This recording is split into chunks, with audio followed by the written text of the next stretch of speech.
Assalamualaikum warahmatullahi wabarakatuh. Baiklah, di sini saya memperkenalkan diri. Nama saya Faris Ruanda, NPM E1D018-038 dari jurusan Sosial Ekonomi Pertanian, Program Studi Agribisnis. Baiklah, di sini saya akan menjelaskan estimasi berbagai bentuk model ekonometrika berbasis model Cobb-Douglas. Yang pertama, bab 1 A. Pendahuluan. Produksi adalah perubahan dari dua atau lebih input sumber daya menjadi satu atau lebih output produk.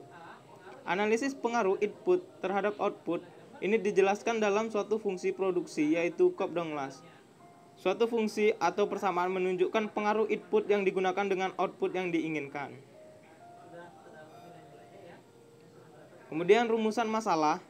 Yang pertama, bagaimana pengaruh input produk terhadap jumlah output yang dihasilkan. Yang kedua, apakah masing-masing input memiliki nilai elastisitas yang sama. Yang ketiga, bagaimana kondisi skala yang dijalani petani. Selanjutnya, tujuan. Yang pertama, untuk mengetahui pengaruh input produksi terhadap jumlah output yang dihasilkan. Yang kedua, untuk mengetahui nilai elastisitas masing-masing input, apakah memiliki nilai elastisitas yang sama atau tidak.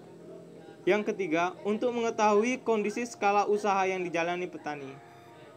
Selanjutnya ke bab 2, metode penelitian. Baik, di sini ada jenis dan sumber data, yang dimana data yang digunakan dalam analisis ini dari skripsi analisis faktor-faktor yang mempengaruhi produksi cabai merah Capsicum annulum di Kabupaten Karo. Kemudian spesifik model. Model analisis yang digunakan adalah analisis regresi linear berganda. Analisis regresi linear berganda adalah hubungan secara linear antara dua atau lebih variabel independen dengan satu variabel dependen yang digunakan untuk memprediksi atau meramalkan suatu nilai variabel dependen berdasarkan variabel independen. Untuk menguji identifikasi masalah yang akan diuji dengan menggunakan model regresi linear berganda dengan persamaan sebagai berikut. Selanjutnya ke bab 3, deskripsi daerah penelitian dan variabel yang diteliti. Di sini ada letak geografis. Di Kabupaten Karo terletak pada jajaran bukit barisan dan sebagian besar wilayah merupakan dataran tinggi. Bisa kita lihat di sini. Kemudian deskripsi variabel yang diteliti. Pada bagian ini akan membahas perkembangan ketersediaan cabai merah dan faktor yang mempengaruhi ketersediaan cabai merah di Kabupaten Karo. Bisa kita lihat di sini perkembangannya dari 2001 hingga 2015. Kemudian ke bab 4, hasil dan pembahasan. Ada analysis of variance from mean, analysis of variance from zero. Di sini ada variabelnya, bisa kita lihat di sini. Kemudian A, pengaruh input produk terhadap output. Bisa kita lihat dari tabel di samping didapatkan nilai p-value uji F 0,00 dan yang telah diterangkan 0,05. Maka tolak H0 terima H1, yaitu berpengaruh. P-value uji T, P-value X1 0,559 tolak H1 terima H0, yang artinya tidak berpengaruh. Kemudian P-value X2 sama dengan 0,561 itu tolak H1 terima H0, yang artinya tidak berpengaruh.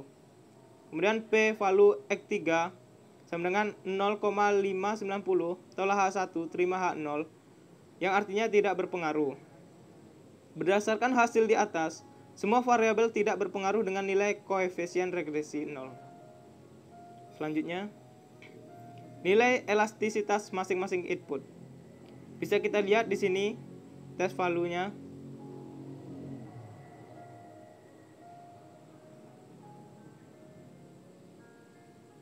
Bisa kita lihat data-datanya.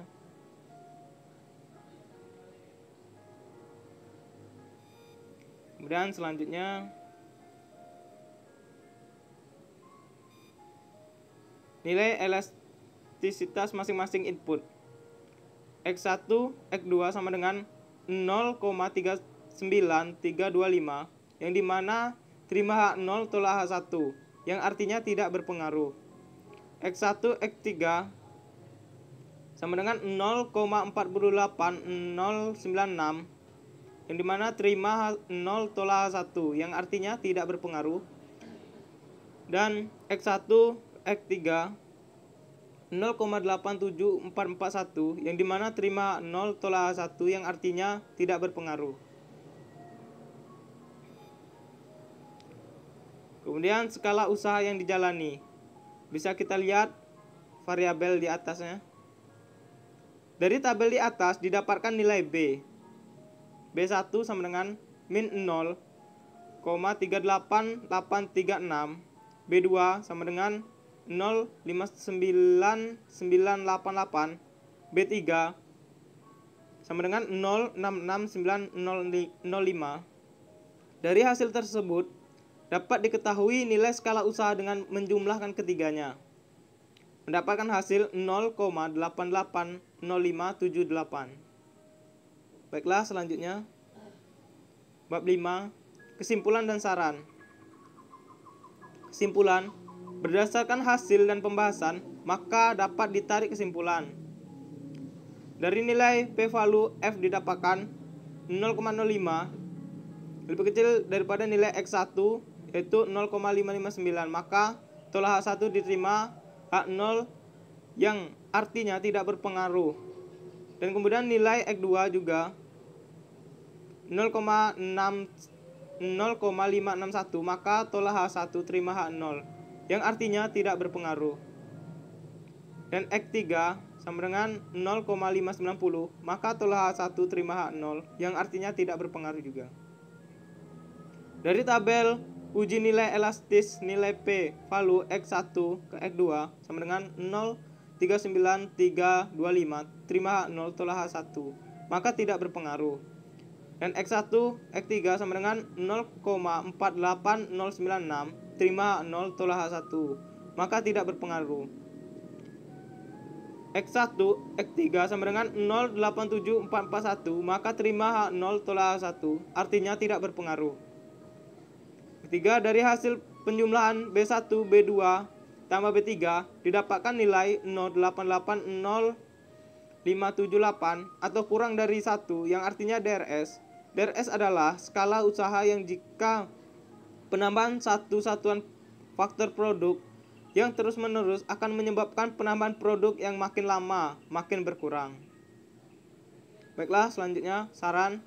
Dalam analisis ini, data didapat belum signifikan, artinya masih banyak sekali perbaikan yang perlu dilakukan. Dalam perhitungan Shazam, instruksi yang dimasukkan harus benar-benar sesuai agar tidak terjadi data error. Data yang digunakan juga harus data analisis yang sesuai dan memiliki variabel yang sesuai. Baiklah, mungkin ini saja yang bisa saya jelaskan. Sekian. Assalamualaikum warahmatullahi wabarakatuh.